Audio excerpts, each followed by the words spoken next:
안녕하세요. 라라 원장입니다. 자, 오늘은 독학반 이제 첫 시간.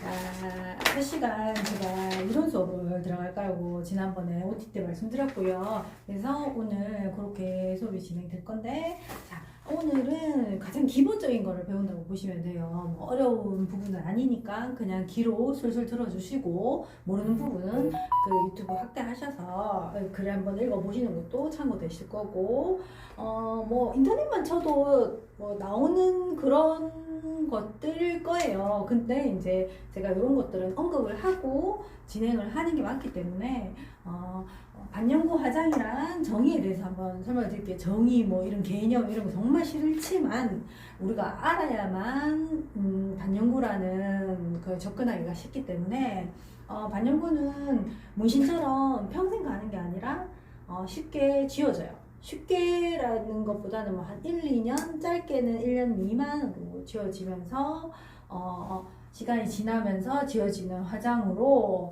가장 중요한 거는 우리가 넣는 층이 표피층이랑 진피층 사이 0.08, 0.15 피부층에 색을 주입하게 돼 있어요. 정말 얇은 층이죠. 1mm도 안 되는 층이기 때문에 그 감을 손끝으로 시술을 하셔야 돼요. 그래서 이 깊이보다 더 간다면 이제 선이 굵거나 번지거나 선끼리 붙어서 얼룩이 진다던가 그런 현상이 일어나죠. 그래서 반영구가 어려워요. 사실은 보이지 않는 그 피부층에 적당한 깊이로 적당한 압으로 우리가 이제 색을 주입해야 되는 그런 작업이기 때문에 뭐 눈에 보인다면 누구나 쉽게 할 수 있겠지만 눈에 보이지 않는 손끝 작업이라고 생각하시면 조금 더 이해가 빠르실 거예요. 그렇게 인체에 무해한 미세 입자로 색소를 주입하는 시술이에요. 예전에는 좀 뭐 수은, 납 이런 성분이 많이 섞여서 사실은 한번 넣으면 잘 지워지지도 않고 푸르게도 변하고 이런 경우가 많았어요. 한 7, 8년 전이었나?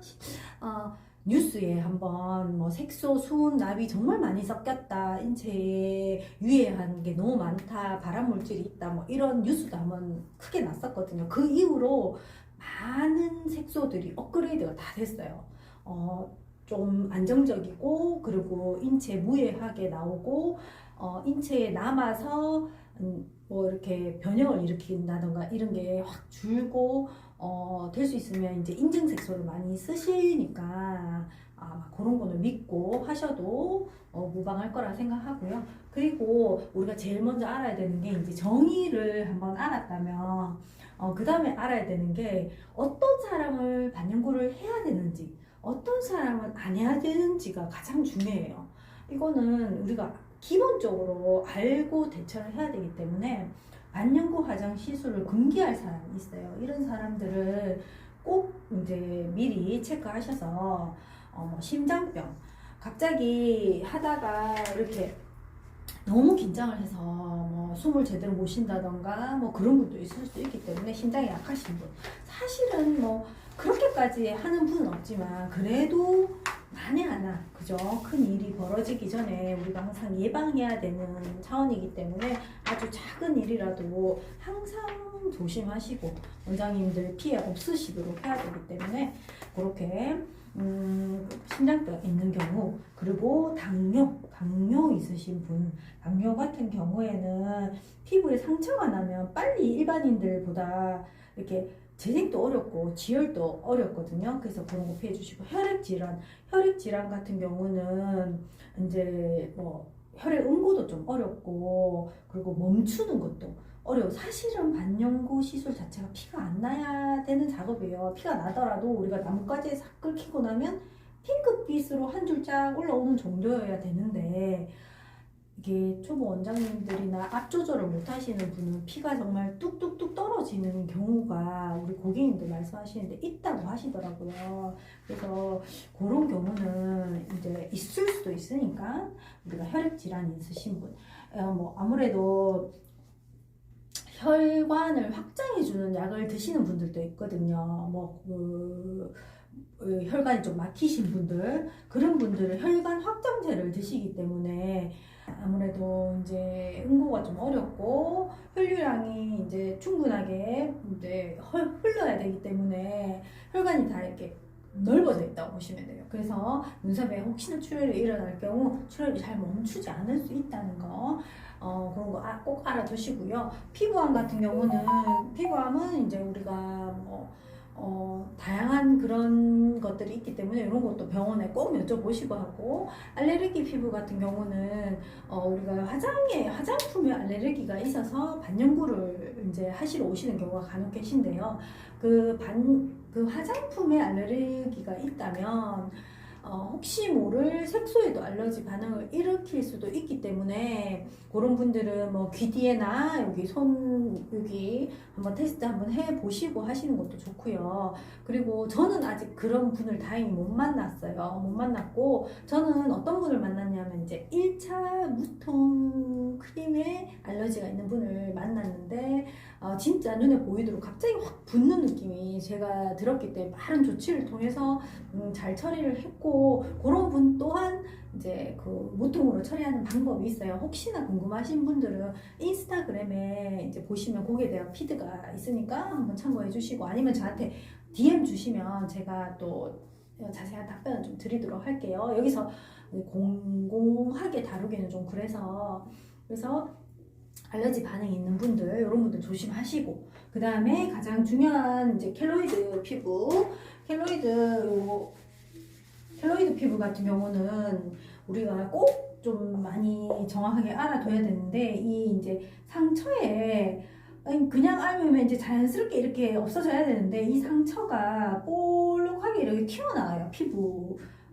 밖으로 이렇게 튀어나와서 울퉁불퉁하니 이제 보기에도 조금 흉한 그런 현상을 켈로이드 피부라고 하는데, 요거는 저는 아직 얼굴에 켈로이드 있는 분은 못 뵀어요. 사실은 몸에 켈로이드는 있는데 얼굴에는 거의 없으시던데, 그래도 우리가 알 수 없는 거니까 혹시나 있을 수도 있으니까 항상 예방 차원에서 원장님들 켈로이드 피부 조심하시고, 혹시 얼굴에 시술하기 전에 항상 켈로이드 피부예요 하시는 분들은 혹시 얼굴에 점을 빼보셨냐, 점을 뺐는데 괜찮았냐, 혹시나 형이 덧나지 않았냐, 그런 것도 한번 체크해 봐 주시고요.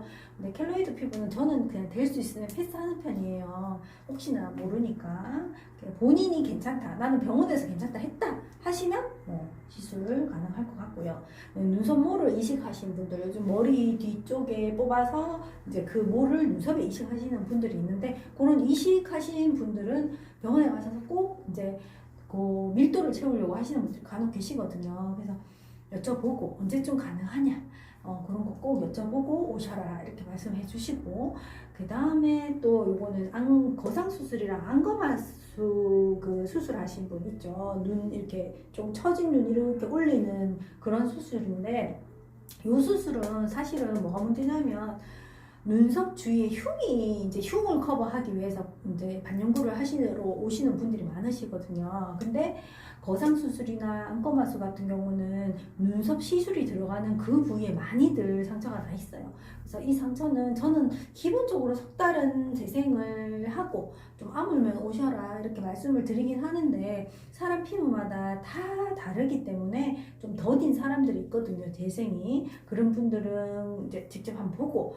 안 되겠다 싶으면 다시 돌려보내시고, 아니면 거의 이제 상처가 불긋불긋한 느낌 없이 울퉁불퉁은 할 수 있지만 불긋불긋한 느낌이 든다면 그거는 재생이 덜 됐다는 얘기거든요. 그래서 그런 것들 잘 체크하셔서 요 수술하신 분들 해주시면 좋을 것 같고, 가장 안정적이고 정확한 거는 그냥 병원에서 한번 여쭤보고 와달라 그렇게 말씀하시면 돼요. 지금 손님 오셔가지고 제가 연이어 다시 하겠습니다.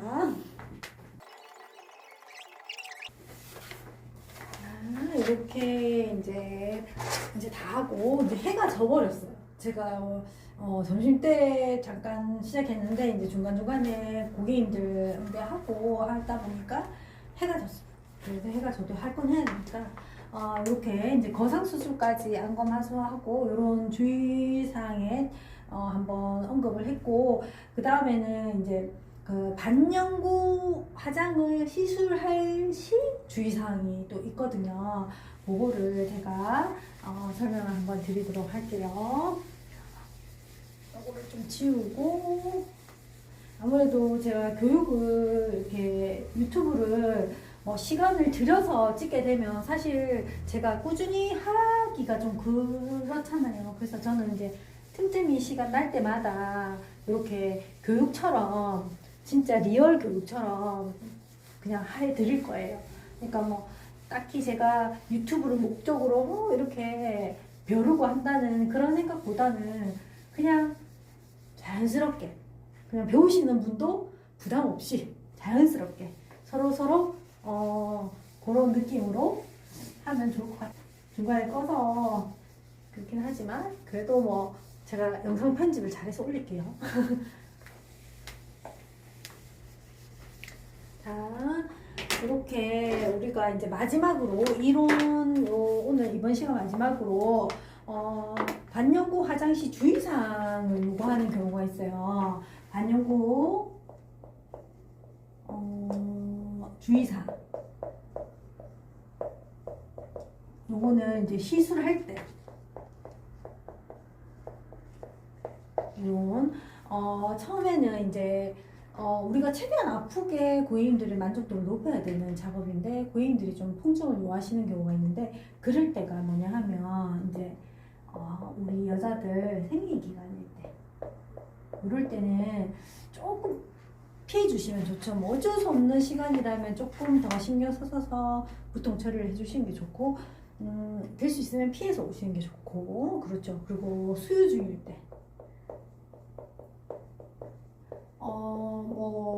표피층 마취기 때문에 사실 이 수유하는 데까지 이렇게 영향을 줄까 이런 생각을 하실 수도 있는데 저도 그런 생각이 들거든요. 근데 이제 갓난 아이가 먹을 수도 있고 또 영향을 가할 수도 있기 때문에 알 수 없는 거에 대한 거는 무조건 조심을 하셔야 돼요. 그래서 혹시나 고객님 오셨는데 수유 중이다 하시면 뭐 반영구를 하되 그날 저녁에 수유를 조금 짜서 버리고 이제 수유를 다음 날부터 하셔라 이렇게 또 말씀을 드리면 좋고요. 그리고 또 알코올 중독자 또는 뭐 약물 중독자 이런 분들도 약간 좀 술 많이 드시고 오면 또 통증을 좀 느끼실 수도 있고 약물 중독자들은 뭐 아시다시피 이렇게 정상적이지가 않기 때문에 시술이 어려움을 느낄 수도 있어요. 저는 예전에 약간 이제 뭐 약물은 아니지만 정신적으로 약간 문제가 있으신 분이 오셨는데 저는 시술하다가 정말 놀랬거든요. 갑자기 동공이 풀리면서 이 사람이 뭐 귀신을 본 것 같은 표정을 짓는데 저를 보면서 저 진짜 간이 떨어질 뻔했거든요. 근데 다행히 남편분이 옆에 계셔서 이렇게 괜찮다고 이 사람 한 번씩 그런다고 이렇게 말씀을 해주셔서 다행히 잘 넘어갔는데 그런 경우도 있을 수도 있으니까 조금 주의해 주시고 그리고 이제 여드름 치료 목적으로 여드름 또는 뭐 이렇게 피부 이렇게 안 좋으신 분들 이런 분들 이제 약을 드시면요 아무래도 좀 그런 약을 투약을 중지하고 3개월 정도 중지하고 이제 시술을 하는 게 좋죠. 아무래도 뭐 감염 위험도 있고 여러 가지 여드름 피부는 좀 조심해 주시고 근데 뭐 기본 여드름 피부는 워낙 많기 때문에 그리고 여드름 자체가 올라온 곳에는 색 자체가 들어가질 않아요. 왜냐면 지나가면 거기서는 약간 뭐 유분 그 다음에 염증 그리고 그 피 같은 게 날 수도 있기 때문에 그곳은 색이 거의 안 들어간다고 보시면 돼요. 그 리터치 때 그 부분을 한번 더 넣어준다고 보시면 되고 그리고 또 금속 알러지 왜 어떤 분들 금이나 음반 몸에 착용해야 되는 분들 계실 거예요 아마 그 외에 금은 외에는 이제 착용을 하시면 피부가 뭐 가렵다든가 부풀어 오른다든가 하는 그런 불편함을 느끼세요. 그래서 한참 동안 가려우신 분들이 있어요. 심지어 한 달 넘게 가시는 분들도 있거든요. 왜 금속 알러지에 대해서 조심을 하라 하냐면 우리가 쓰는 니들이 다 금속이에요. 그러니까 뭐 은니들이 있는 게 아니고 은니들도 가끔 있긴 하더라고요. 근데 금니들이 있다든가 그런 건 아니거든요. 그래서 금속이기 때문에 금속 알러지가 있는 분들은 그 피부 속에 이렇게 지나가면 금속이 지나가기 때문에 알러지가 생겨요. 그래서 한동안 눈썹을 계속 이렇게 긁는 분도 계시거든요. 저는 이런 분들 되게 많이 만났거든요. 그래서 너무 심하신 분은 약국에 가셔서 약을 드셔라, 아니면 병원 한번 가 보시면 좋겠다, 이렇게 말씀을 하고, 금속 알러지 있는 분들은 또 제가 이제 미리 체크해서 미리 안내를 드리고 있어요.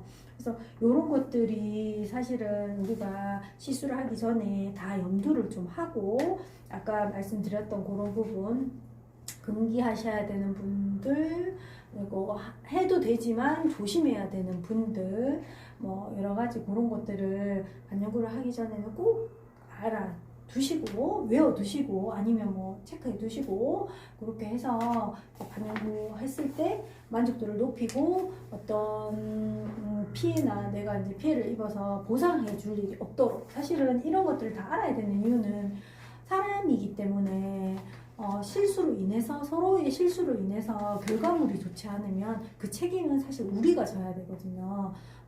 아니라고 해서 법정소송까지 가는 경우도 있겠지만 어쨌든 그냥 우리가 약간은 굽어 들어가야 된다고 저는 생각을 해요. 요즘 잘 아시다시피.